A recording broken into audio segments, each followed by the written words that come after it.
আজকে আমি তোমাদের হোস্টেল চেক করতে এসেছি। হ্যাঁ স্যার, চেক করুন, আমরা পরিষ্কার রাখি। এটা পরিষ্কার, মাকড়াসে জাল করে ফেলেছে। আচ্ছা, তোমরা এই পটাকা দিয়ে কি করো? হোস্টেলে এসব বারণ আছে না? স্যার, এগুলো এজন্য এনেছি, কারোর সঙ্গে ঝগড়া হলে রাতে তার রুমে পটকা জ্বালিয়ে দিই। আরে তুমি এত রাতে বাইরে কোথায় যাচ্ছ?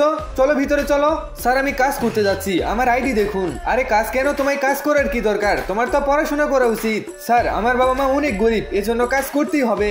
ইয়ার, এই মেয়ে তো অনেক কষ্ট করছে। এই শুক্রি, এত লেট কেন? চল পরিষ্কার কর।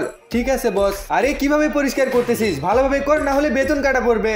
বস, কাজ তো করছি, কথা বললে বের হয়ে যাও। ঠিক আছে বস, আর বলবো না। এটা কি করলে তুমি? তোমাকে এক্ষুনি দেখাচ্ছি। দাঁড়াও বলছি, ওর গায়ে হাত দিবি না।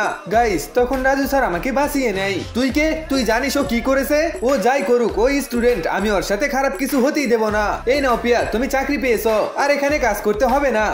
স্যার, পুলিশের চাকরি পেয়েছি, সবার আগে তোমাকেই অ্যারেস্ট করবো।